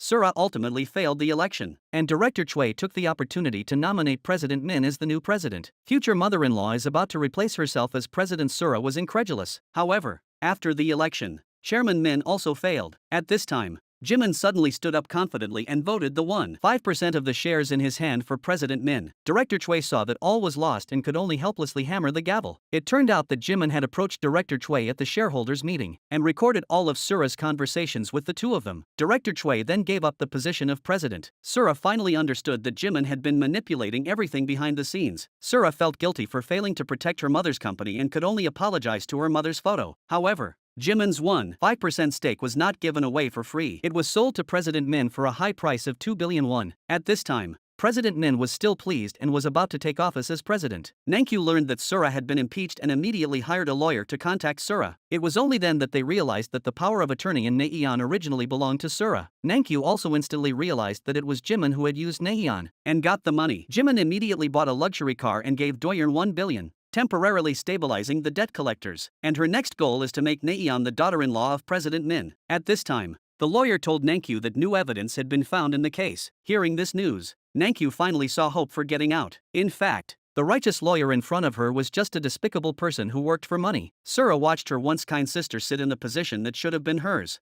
and she was full of disbelief. What made her even more unable to believe was that after the inauguration ceremony had just ended, President Min issued a new job announcement. Ji-hyun was appointed vice president, and Nayeon was born team leader. In this way, Sura not only fell from the president to an ordinary employee, but her immediate supervisor also became Nayeon. Ji-hyun was very disappointed with Nayeon's actions, but in her heart she was always guilty for having hit Nayeon, and she could only watch Sura being trampled on. While Sura was also very aggrieved, she did not blame anyone. She hoped that Ji-hyun could work hard with her and hang in there. Sura is confident that everything will return to normal after her stepfather is acquitted. Nankyu has mixed feelings when he sees Sura being removed from her position as manager. He just hopes to go out and help Sura as soon as possible. But he never dreams that all this is caused by his ex-wife and daughter. What he doesn't expect is that Nayeon has also started to distance herself from him. Nayeon is biased and thinks that her father has always only cared about Sura. Since she got the letter of appointment, everyone has started to care about her. It's just a piece of paper, but it has caused a radical change in the way everyone treats her. Nankyu can't believe that his once kind daughter has become so sinister. Nayeon said that she will only rely on her mother in the future. Even if her father is acquitted, she will not rely on him again. Seeing Nayeon's heartless attitude,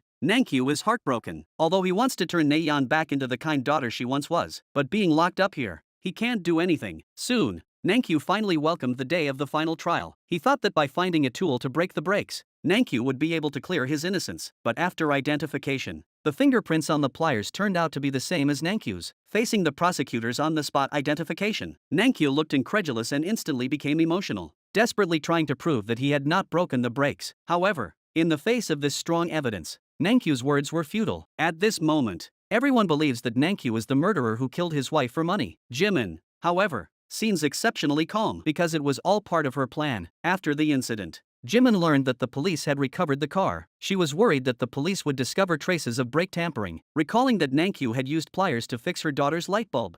She instructed James to secretly plant the pliers Nankyu had used at the crime scene. When faced with the prosecutor's aggressive accusations, Nankyu, in desperation, finally remembered that he had once brought pliers to help his daughter fix the light, and those pliers were left at his ex-wife's house at the time. However, no matter how Nankyu defended himself, the prosecutor still believed that he was trying to avoid evidence against him. At this point, Nankyu finally realized that it was his ex-wife who was behind it all. Nankyu's words, however, reminded Jimin. Jimin hurriedly left the scene and called James first. She asked James to pick the lock to Sura's house and secretly put the newly bought pliers into the toolbox. Sura thought that if what her stepfather said was true, there would be no pliers in the toolbox. When she opened the toolbox, she was stunned. At the same time, she foolishly decided that Nankyu was the murderer who killed her mother. However, when the prosecutor was smugly winning the case for himself, his brother In-woo, also a lawyer, felt that Nankyu's lawyer was suspicious. Why didn't Nankyu apply for a retrial for part of the claim? But his sister thought that the lawyer was trying to protect himself and didn't continue. No one knew that this righteous lawyer was actually hired by Jimin at a high price and deliberately placed next to Nankyu. Whether it was Nankyu's appointment of Sura's shares or the information that found evidence of pliers, Jimin was the first to get the news through this lawyer. Nankyu was worried that Sura would misunderstand him. He wanted to explain that he was set up, but Sura had already decided in his heart that Nankyu was the murderer. The scene Nankyu hated to see most happened anyway. Sura even said that he would never come to see Nankyu again. Watching Sura leave angrily, Nankyu was heartbroken and also at his breaking point. In the end, Nankyu was sentenced to death, and his only chance to clear his name was to appeal. However, the lawyer had no intention of appealing on Nankyu's behalf, and this unusual move by the lawyer made Inwoo even more suspicious of Nankyu's case. So he went to his sister's office specifically to talk about the evidence of the pliers. If what Nankyu said was true, then there should be no pliers in his house. Inwoo also asked his sister if she had gone to Nankyu's house to confirm, but his sister said there was no need to confirm. However, Inwoo still felt that there were many suspicious points in Nankyu's case, so he went to Sura to find out what happened. However, Sura had already decided that Nankyu was the murderer and was not willing to cooperate with Inwoo's reinvestigation. In desperation, Inwoo had to find Sura's grandmother. The grandmother believed that Nankyu was innocent and brought the toolbox as Inwoo had asked. Inwoo immediately contacted his senior in the identification department. However, the identification results surprised Inwoo. There were no fingerprints on the pliers in the toolbox. Inwoo immediately guessed that it was a newly purchased pair of pliers, so he hurriedly met with Nankyu and told him about the doubts and the stakes involved. Inwoo promised to help him write an appeal immediately. Jimin kept talking after meeting Sura. He even wanted to call security for help. Sura took the opportunity to drop the recorder she had prepared in advance under the sofa. Unexpectedly, the recorder stopped in the middle. She wanted to kick it with her foot, but Jimin suddenly turned his head. Sura quickly changed the subject. In this way, Jimin did not notice the recorder on the floor at all and kicked it. So the question is, why did Sura go to such lengths to hide a recorder in Jimin's house? It turns out that as soon as Inwoo decided to help Nankyu appeal, he immediately went to Sura. The two of them retrieved the surveillance footage from the apartment elevator together and discovered that Jimin had really returned home during the third public trial. Unfortunately, the surveillance camera was blocked at a critical moment and did not capture the footage of Jimin sneaking into Sura's house, but the deliberate blocking of the surveillance camera also confirmed Jimin's guilt. Inwoo even speculated that Jimin must have someone helping her, and this person has a close relationship with the case. At this moment, Lucy suddenly returned home. At Lucy's request, Sura accompanied her upstairs. Sura accidentally discovered that Lucy had taken a photo of Nankyu fixing her daughter's light bulb. Learning that Nankyu had really fixed Lucy's light bulb, Sura finally realized that her father had indeed been wrongly accused. The two guessed that Jimin, who was in a hurry to fabricate evidence, should not have gone far to buy pliers. So they went to all the hardware stores around the apartment and asked for the source of the photo of the pliers. Strangely, none of the surrounding hardware stores had sold similar pliers. Sura wanted to expand the scope of the search, but Inwoo came up with a recording method that was more time and labor-saving than this, so he deliberately let Sura go head-to-head with Jimin. Jimin, of course,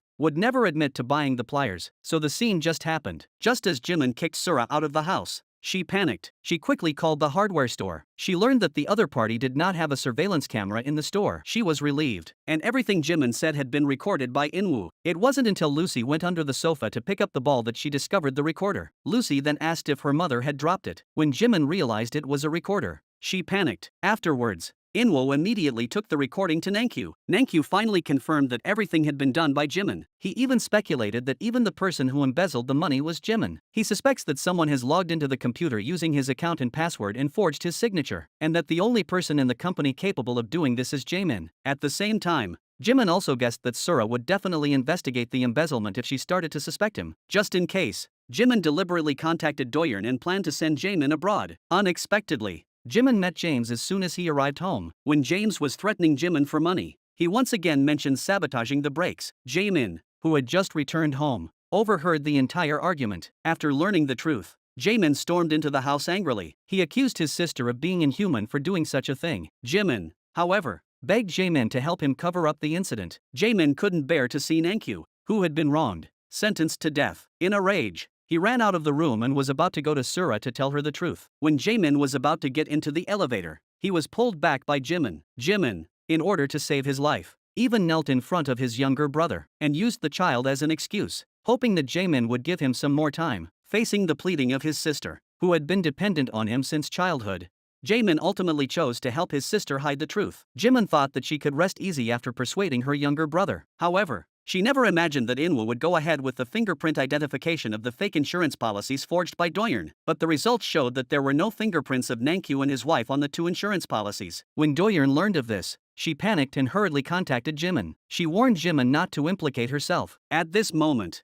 Jimin panicked completely. The only way now was to prevent the appeal. At the critical moment, the director gave Jimin another chance. She suddenly heard Naeon talking to Lucy about her grandmother suffering from dementia. So the evil Jimin hurriedly coaxed the demented grandmother into the car, and then handed her over to James, who she told to take her grandmother somewhere out of the way and keep a close eye on her. Sura was heartbroken when she discovered that her demented grandmother had gone missing, and although she reported it to the police, there was still no news of her grandmother. So Sura had to print up a lot of missing person posters in the hope that this would lead to her grandmother's whereabouts. And Jaemin, on hearing the news that her grandmother had gone missing, wanted to ask James for help in the search, but he didn't expect him to accidentally learn that her grandmother was with James. So Jaemin lied and said that his sister had asked him to go over and help take care of her grandmother, and successfully found out where James was. However, her grandmother took the opportunity to sneak out of the car. When James realized that his grandmother was missing, he panicked. He quickly called Jimin. When he learned that his grandmother was missing, Jimin hurried to James's location, but Jimin never expected that Jaemin had found his grandmother first, and Jaemin was hit by a car and fell to the ground as a result. The sin Jimin committed was repaid on his younger brother, and James took the opportunity to take his grandmother, who was dumbfounded, away. Jaemin was rushed to the hospital for emergency surgery, but his memory regressed to the age of 8. He only remembered the things he did with his sister when he was a child. Until this moment, Jimin realized that he had been repaid, but she did not feel the slightest remorse, and she still harbored the delusion that she would protect her younger brother in the future. Inwoo had already found the homeless man to whom Jimin had embezzled money through a borrowed account after searching. Since Naeon had approached the homeless man, it was Jaemin who had bribed the homeless man to go into hiding. Inwoo wanted to ask Jaemin for information, but was deliberately kept out of the door. Learning that Inwoo had found new evidence of his crime, Jimin pretended to be calm and said he didn't know anything, insisting that Nankyu had given him the money. Inwoo wanted to question Jaemin personally, but was told that Jaemin's memory and intelligence had stopped at the age of 8. Jimin threatened that if Inwoo dared to scare his brother, he would definitely make him bear the corresponding responsibility. Inwoo didn't want to waste any more words and claimed that the trial 2 days later would definitely reveal all the truth. Just as Inwoo was leaving, he suddenly received a call from his leader. The leader said that he had found James' location. This news undoubtedly boosted Inwoo's confidence, but Jimin instantly lost his confidence. Afterwards, Inwoo took James' photo and asked Nankyu to confirm, but Nankyu said he didn't know this person. At that moment, Inwoo's phone suddenly rang, and he was heard talking to Sura about his grandmother, and Nankyu learned that his mother-in-law had disappeared, and as the truth was revealed one after the other, Jimin finally played her last trump card. She told Nankyu that if she didn't want to see anything happen to her grandmother, she had to agree to 2 conditions. The first was to agree to remarry her, and the second was to make Nankyu admit to the crime of murder, and warn Nankyu that if he dared to tell anyone what they had said today, his grandmother would never see Sura again. At this moment, Nankyu completely saw the viciousness of his ex-wife and was also completely enraged. That night, Inwoo prepared for the trial the next day. Unexpectedly, before the trial began, Nankyu suddenly stood up, stared fiercely at Jimin, and confessed to the crime in court. Although Inwoo tried his best to clarify for Nankyu, but Nankyu insisted that he was the murderer. After Nankyu confessed to the crime in court, the judge sentenced Nankyu to death and deprived him of all rights of appeal. No one noticed that a strange and mysterious man had appeared in the courtroom. Sura knew that her father was innocent and was inconsolable at the verdict. As soon as Jimin left the courtroom, she was besieged by a large number of reporters, so she took the opportunity to pretend to be sad, and said that she would use her whole life to make amends for her husband's actions and compensate the Sunyoung family for the harm done. Sura fainted from grief and Inwoo carried her all the way home. Nankyu also suffered public scorn for admitting his crime. A cellmate in prison told Nankyu, "My big brother is very interested in you. My big brother says he has a way to get you out. You're going to die anyway, so it's better to take a chance." After listening to his cellmate, Nankyu pondered all night and finally decided to take a chance. And this so-called big brother really was no ordinary person. He actually met Nankyu in the warden's office. Nankyu promised that as long as he could help him get out of here, he was willing to fulfill any request a man might have. Hearing Nankyu's words, the man was very satisfied and instructed his subordinate to give Nankyu a pill. He also told Nankyu that it was a kind of miracle drug from Southeast Asia. If you take it, your heart will stop. Even the doctor will determine that you are already dead. As long as you inject the antidote within an hour, you will come back to life. Nankyu held the pill in his hand and hesitated for a long time. But thinking about the countless crimes his ex-wife had committed against his family, he gnashed his teeth in hatred, and vowed secretly that when he got out, he would make his ex-wife pay the price she deserved. So Nankyu and his cellmate timed it perfectly and took the medicine at exactly 11:30 p.m. When the prison guard came to check on them, The cellmate pretended not to know and pushed Nankyu. When he saw that Nankyu was unconscious and fell to the ground in response, the prison guard panicked and hurriedly went to check, only to find that Nankyu had no vital signs. However, on the way to the hospital, Nankyu was stopped by a deliberately caused car accident. The prison guard quickly got out of the car to check, but was unexpectedly subdued by the hitman lying on the ground. The hitman quickly carried Nankyu to the car that had been prepared in advance. At this time, a prison guard suddenly woke up and realized that Nankyu might have escaped from prison, so he quickly sought support, seeing that there were only 3 minutes left before the hour. Big Brother calmly took out the antidote and injected it into Nankyu's body in time, facing the police's pursuit. Big Brother was also well prepared. While driving into the garage, a car of the same model and with the same license plate number drove out, successfully attracting the police's pursuit. When the police caught up to the car, they found that it had been in a serious accident. After the police investigation, 3 bodies were found in the car, and one of them was Nankyu. Under Big Brother's set of smooth operations, everyone at the time thought that Nankyu was dead. Although Jimin pretended to grieve and held a funeral for Nankyu, she was secretly rejoicing that she had finally received the long-awaited 1 billion won insurance money and had paid off Doyeon's debt with interest. However, although Nankyu safely woke up and successfully escaped from prison, he never imagined that he was not really free. Instead, he was going to die in a different place and in a different way. Nankyu questioned his older brother. "Since you rescued me, why did you do this?"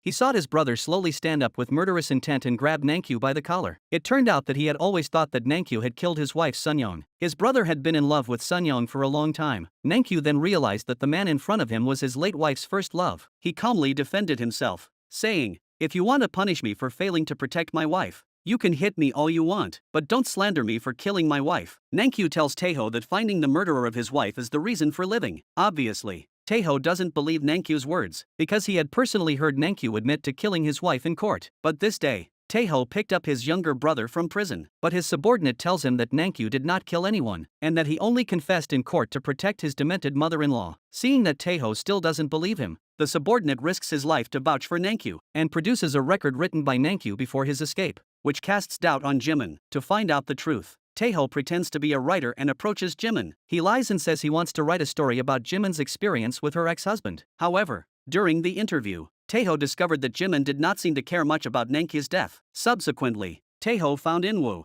who had defended Nankyu, and asked him about it. Inwoo said that he believed that Nankyu was innocent, and vowed that Nankyu loved his wife more than anyone else. The evidence in his hands now completely proves Nankyu's innocence. Unfortunately, Nankyu chose to confess and accept his punishment in order to protect his demented mother-in-law. Although he is now dead, I will definitely investigate this case to the bottom. At this moment, Taeho finally believes that Nankyu was innocent. He decides to help Nankyu punish the murderer of Sunyoung. Meanwhile, Jimin received an accident insurance payment and gave James some money. A year later, Jimin used various means to remove President Min from power, and took the position of president of the cosmetics company in a glorious manner. Jimin is actively preparing for the signing event with the internationally renowned company Myri Group. Sora, after a year of metamorphosis, has returned domineeringly to take revenge on Jimin. In front of many reporters and celebrities, Sora poured water over Jimin's head. Seeing the celebrities and reporters applauding, Jimin could only force a smile and feign anger. In fact, Sora had come prepared this time. Jimin angrily dragged Sora backstage and wanted to hit her. Sora mocked,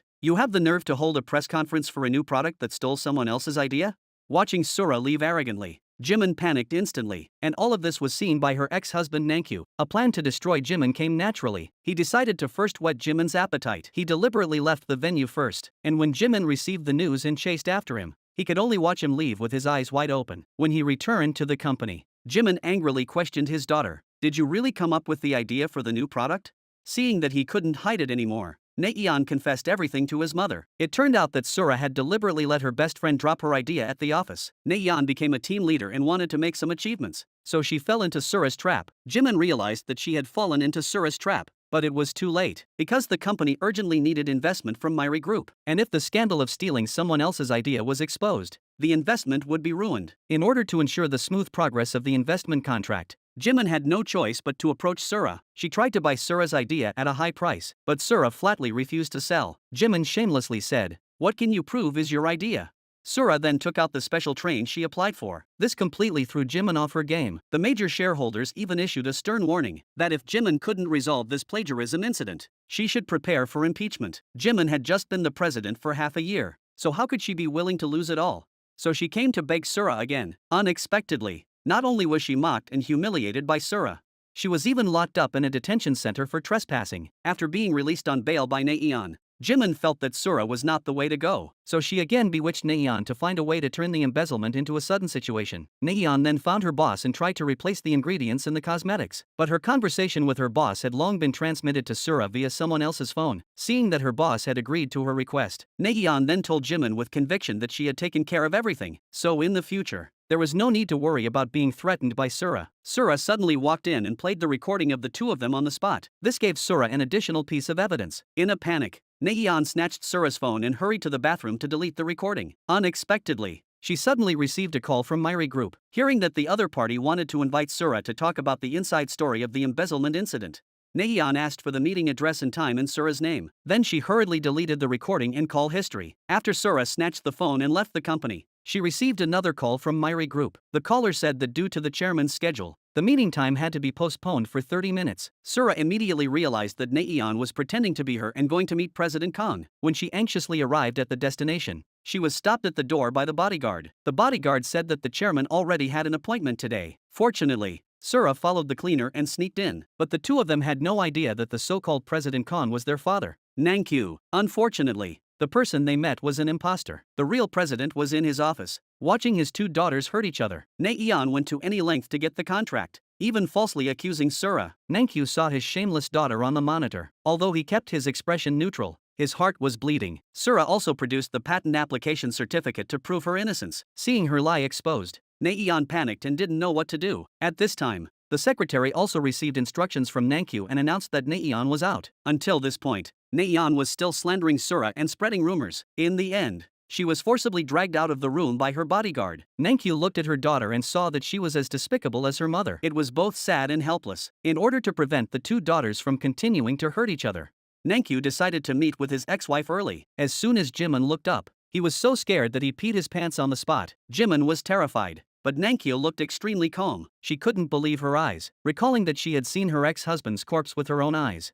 She felt that the man in front of her could not be Nangkyu. Seeing that Jimin could not calm down for a long time, Nangkyu deliberately snapped her fingers and said, "I'm not a busybody. If you continue like this, leave now." Then she told someone to drag Jimin out. Jimin hurriedly apologized, saying that she seemed to have mistaken the person. Nangkyu asked Jimin what he was doing there. Jimin bluntly said, "You clearly said that you would sign a contract with our company. Why did you suddenly break this promise?" Nangkyu mocked, "Your company has stolen someone else's patent and still has the face to come to me to talk about a contract. If your company wants to get investment, go find a way to get the founder of the product to join your company." Although Jimin was reluctant, in order to successfully get the investment, he had to find a way to win over Sura. She knew that Sura would not agree to her request, so she schemed to get Naeon to beg Sura. Naeon thought she could easily get Sura to agree by acting pitiful like she used to. But Sura was no longer the innocent girl who didn't know how to fight back a year ago. She not only humiliated Naeon, she also mercilessly rejected Jimin's request. Soon, Sura took advantage of Jimin's theft of the patent and used her position as the majority shareholder to call a shareholders meeting to remove Jimin from her position, and the news quickly reached Jimin. But Jimin was not panicked because she intended to sell the company to Nangkyu. Nangkyu of course would not refuse because this was exactly the result he wanted, and Jimin never dreamed that her greed would be the catalyst for her downfall. She guessed that once the news of the merger with Myri Group spread, the company's stock price would inevitably rise. She then attempted to borrow money from Doyeon to buy a large number of company shares, but Doyeon had no intention of doing business with Jimin again and refused firmly. However, the greedy Jimin was not discouraged, using the stocks in her possession as collateral. She borrowed a huge sum of money and used it all to buy company stocks. After learning this news, Nangkyu assigned his secretary to release the news of the merger. Sure enough, as soon as the news was released, Jimin's company's stock price immediately skyrocketed. This made Sura panic because in this way, it was basically impossible to impeach Jimin, but Nangkyu postponed the merger on the grounds that Jimin had deliberately leaked the news. Jimin was completely panicked. If the merger failed, she would not only lose everything, but also her position as president. Nangkyu needed a trusted assistant to carry out his next plan. That person was Inwoo, the lawyer who had defended him. Inwoo was shocked when he first saw Nangkyu. Didn't this person die a year ago? Nangkyu pretended to be a stranger, but Inwoo recognized him at once, because no matter what Nangkyu changed, there was one thing he could never change, and that was Nankyu's determined gaze. Seeing that the fake identity could not fool Inwoo, Nankyu affectionately embraced his friend. Inwoo wondered how Nankyu had returned alive, and why he had become the famous President Kong. It turned out that the older brother who had rescued Nankyu finally believed that Nankyu was innocent, but the older brother who had changed Nankyu's life was actually seriously ill. Before he died, the older brother handed over all his assets to Nankyu, and had a new identity created for him, becoming the younger brother of the older brother. Before he died, the older brother's only wish was for Nankyu to do his utmost to bring the evil Jimin to justice. Now the plan to punish Jimin is progressing smoothly. Nankyu hopes that Inwoo can help him. Just then, the secretary suddenly reported that Jimin had come to see him. Jimin was worried that Nankyu would withdraw the merger, so she deliberately leaned on Nankyu with the company's financial statements and flirted with him. Even Inwoo couldn't help but feel sick when he saw this, and Jimin's beauty tactics had no effect on Nankyu at all. Early the next morning, Nankyu told Jimin that he wanted to cancel the merger, and said he would consider investing in the founder of the new product, Sora, which made Jimin panic and die on the spot, because she had already invested all her assets in the company's stocks. Just then, Jimin suddenly received a phone call from the bank president demanding payment. After being tossed around by Nankyu, the stock price had already fallen to the bottom. Jimin had no way to repay the debt, and she couldn't even come up with 100 million won. It turned out that all of this was manipulated by Nankyu. He used the capital transactions as an excuse to successfully convince the bank president to pressure Jimin. Jimin had no choice but to turn to Nankyu again in the hope of salvaging the merger. Nankyu said, "I want to merge with you, but I need to know the true strength of your company." So, on the pretext of assessing the possibility of a merger, he arranged for Inwoo to go to Jimin's company to conduct an investigation. Inwoo's appearance completely unnerved Jimin. She even suspected that the President Kong in front of her was her ex-husband. Nankyu deliberately took Jimin to the police station to have her fingerprints verified in order to dispel Jimin's suspicions. However, the results of the identification shocked Jimin. The results showed that President Kang's fingerprints were completely different from Nankyu's. It turned out that Nankyu had long suspected that Jimin would be suspicious when she met Inwoo, so he had already put on a fingerprint sticker. Jimin thought she had made a mistake and could only bow her head and apologize to Nankyu. Not only did Nankyu not care, he also took the initiative to repay the bank's debt for Jimin. Jimin was overjoyed when she learned the news. She used her feminine wiles to try to conquer Nankyu, but Nankyu picked up a shotgun and pointed it at her. Jimin was scared but appeared extremely calm, while Nankyu picked up her phone and said, "You really are a woman who fears no one. Then I'll do something that will truly scare you." Nankyu called Sura and said that she would cancel the merger with Jimin, and that she would invest 10 billion in Sura. Jimin was completely panicked. Nankyu also took the opportunity to demand that Jimin pay back the 5 billion won she lent her within 4 days. How could Jimin possibly afford to repay this amount of money? Nankyu took the opportunity to say, "I heard that you have a lot of company stocks in your hands. If you don't have the cash, you can use the stocks to pay off the debt." Inwoo, who was lurking in the company, used his rights as a lawyer to collect a lot of evidence of Jimin's embezzlement. He also handed the evidence to Sura. 4 days later, Nankyu came to Jimin unceremoniously to collect the debt. Jimin tried to stall by saying she was preparing the documents, but Nankyu didn't give her a chance. He even had a lawyer and contract ready. Jimin had no choice but to reluctantly sign the contract. Soon after, Nankyu held a merger inspection report meeting. He withdrew the proposal to merge Jimin's company on the grounds that Jimin's lack of management skills would affect the company's image. He also publicly promised to invest 10 billion won in Sura. Sura took advantage of the situation and held a countermeasures meeting as the majority shareholder while the shareholders were present. Nankyu knew that Jimin was completely finished this time, so he let Inwoo out of the meeting with tact. Sura pointed out Jimin's embezzlement in public. Not only had he used company funds to travel abroad 11 times, but he had also used company funds to purchase a large number of properties without authorization. In addition,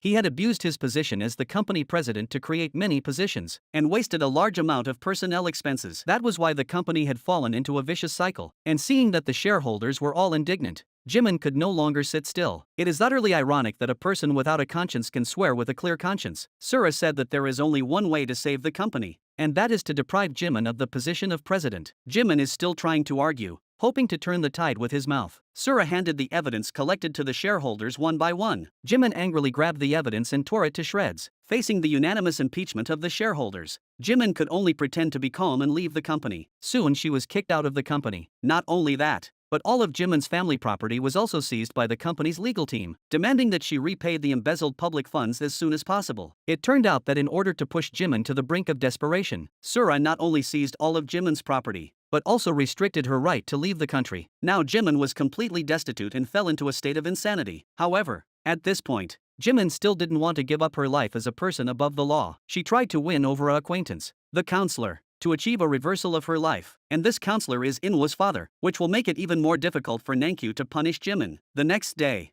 Jimin blocked the way of the counselor and immediately took out a piece of paper, in fear that if her crimes were revealed, the counselor would also submit obediently. However, the reason why Jimin went to such great lengths was to get close to the counselor park next to her. It turned out that the two were competing for the election of senior officials. Under Jimin's threat, Counselor Choi said that he would withdraw from the election, not only promising to fully support Counselor Park, but also respectfully pouring a drink for Counselor Park. In this way, the scheming Jimin easily leaned on the big tree of Counselor Park and took the opportunity to cry about being kicked out of the company, deliberately slandering Nankyu and trying to take over for him, and being framed and losing the company because he didn't agree. With Jimin's superb acting skills, Counselor Park immediately looked incredulous. Then Jimin said with grievance that President Kong even pointed a gun at her. It was shameless to the extreme. She actually used such despicable means to gain the sympathy of the counselor. In order to firmly hold on to this big tree, Jimin once again used the beauty trick. She asked the counselor to go upstairs for a cup of tea, but as soon as she entered the door, the counselor was shocked by a red note on the table. Jimin then took the opportunity to lie and say that this was all a means used by President Kong to destroy her. She even deliberately showed the counselor some threatening photos. Jimin pretended to be innocent, saying that President Kong harassed and threatened her every day. This shameless manipulation also made the counselor sympathize with and trust Jimin. Subsequently, the counselor found Nankyu and warned him not to harass Jimin in the future. Nankyu kindly advised him to stay away from Jimin. Unexpectedly, the counselor accused him of threatening him. In the end,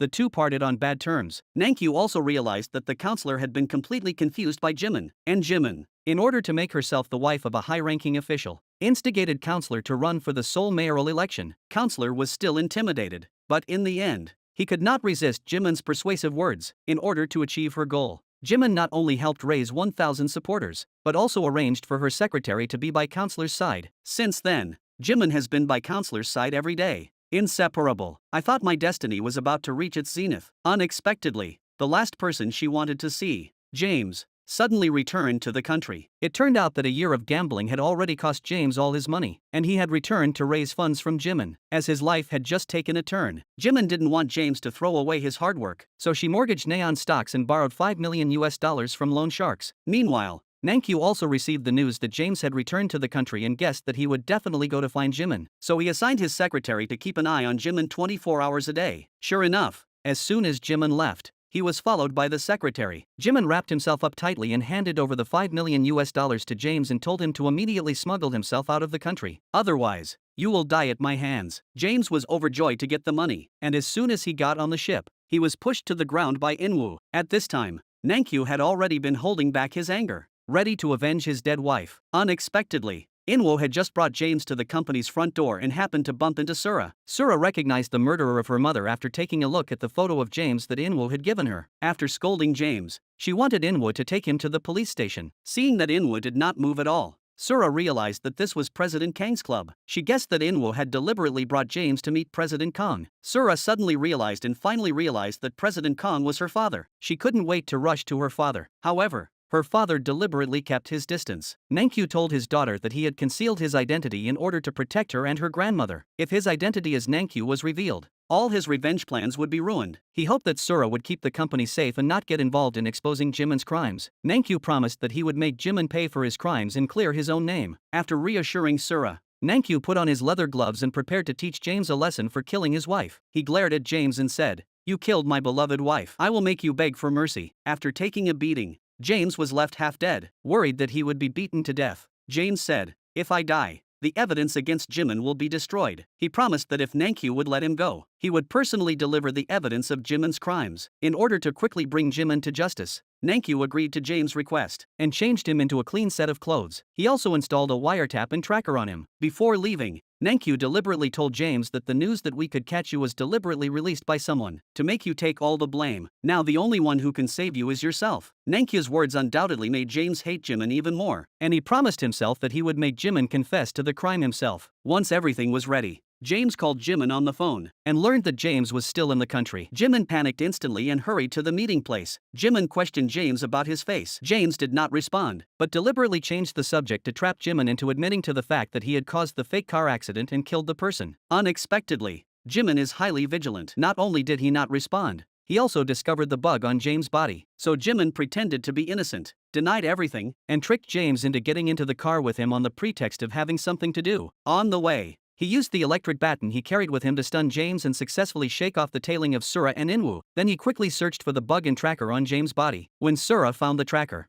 Jimin had already escaped. Inwoo suddenly remembered that today was the day his father's press conference was to be published, and Jimin would definitely rush there. Sure enough, Jimin arrived at the venue first and hid James in the trunk of the counselor's car. When Sura and Inwoo chased after them, they found that the trunk of Jimin's car was empty. The two had no choice but to return empty-handed. After the press conference ended, Jimin deliberately asked his secretary to prepare a bottle of oral solution, saying that it had the effect of eliminating fatigue and calming the nerves. After counselor drank the oral solution without any defense, he fell asleep as soon as he got into the car. Jimin took the opportunity to pull James to a remote place. She questioned James, who sent him to collect evidence of her crimes. James had been locked up for a day and was already furious to the extreme. If you want to know, just check it out yourself. He even threatened to turn himself in to find a way out for himself. As James walked to the car, Jimin calmly got in order to conceal her crimes. Jimin hatched another evil plan in her heart. As the car started, the headlights came on instantly. She slammed on the gas and charged straight at James. Jimin looked in the rearview mirror and saw that James was gone, so she quickly drove away. At this time,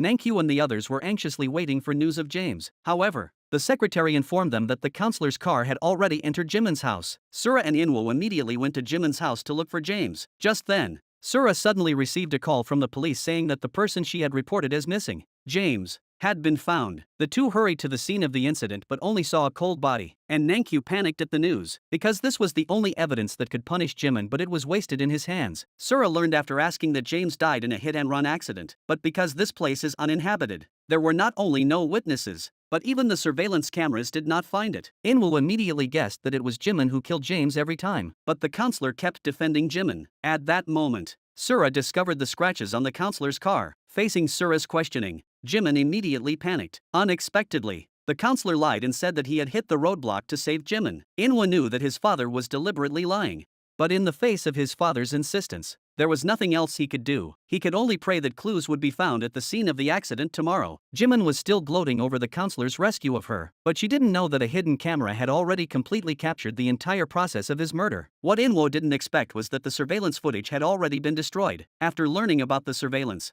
Jimin sent Naeon over long before Inwoo arrived, but by the time Naeon arrived, the surveillance footage had already been destroyed. Learning that Sura and Inwoo were also looking for the surveillance footage, Jimin was completely confused. Who on earth would steal this footage?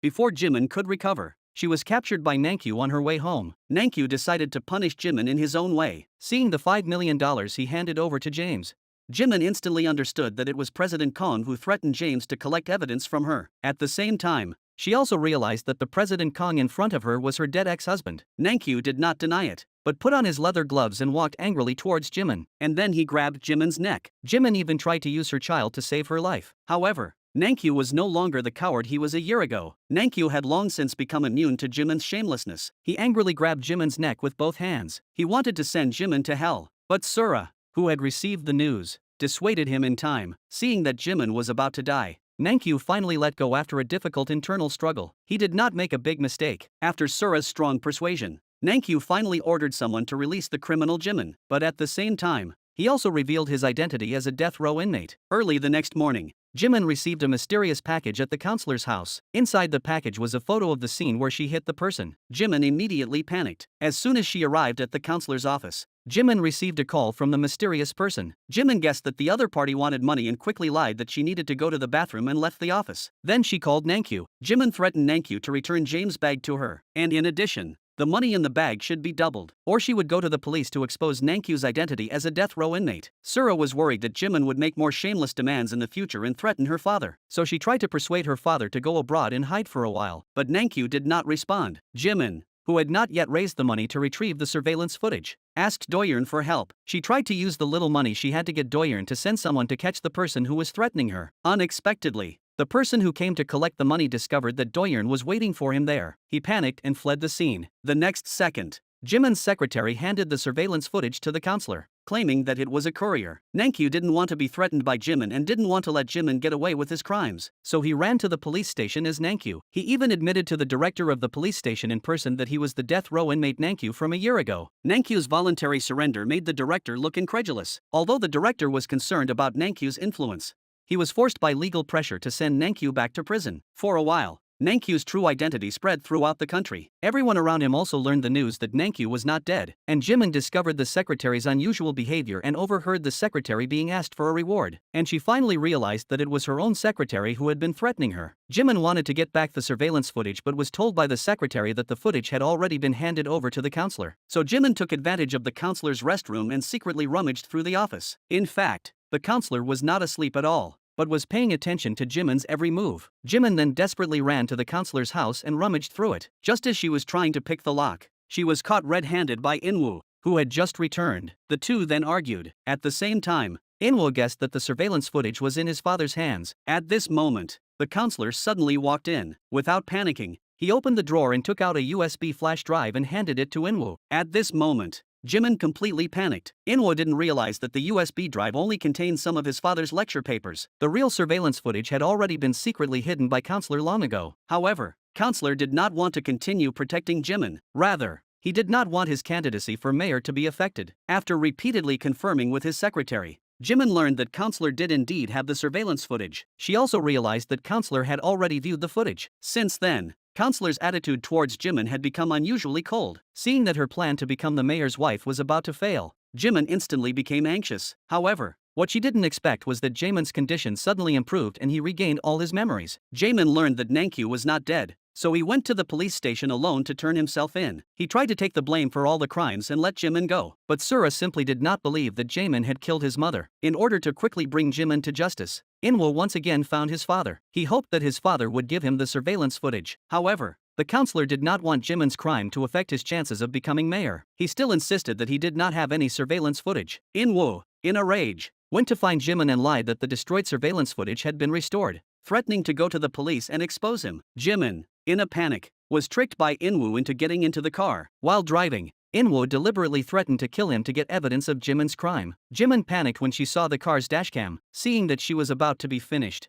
Jimin completely lost her mind. However, she did not sit back and wait for death. She desperately tried to grab the dashcam. During the struggle, Jimin bit Inwoo hard. As a result, the car instantly lost control and plunged down the hill. But Jimin, with the help of the devil, climbed out unharmed. Inwoo was not so lucky. His leg was stuck in the car. Jimin wanted to retrieve the car's black box, but she realized that the car was about to explode due to fuel leakage. She cruelly left Inwoo behind and hurriedly moved away from the car. She watched as the car burst into flames. Jimin completely broke down and immediately collapsed to the ground. She thought that there was no way Inwoo could survive, so she pretended to take Inwoo to the hospital. Unexpectedly, Inwoo was lucky enough to survive and was able to undergo surgery in time. At this moment, Jimin still harbored a fluke mentality, that the car had burned so badly that the dashcam must have been destroyed. But when she anxiously came to the police station to inquire, she accidentally learned that the memory card in the dashcam was missing. The vicious Jimin realized that Inwoo had taken the memory card and even had murderous thoughts. Naeon had already had a child with Ji-hyun at this time and was reluctant to help her evil mother again. Unexpectedly, Jimin threatened her daughter that if she went to prison,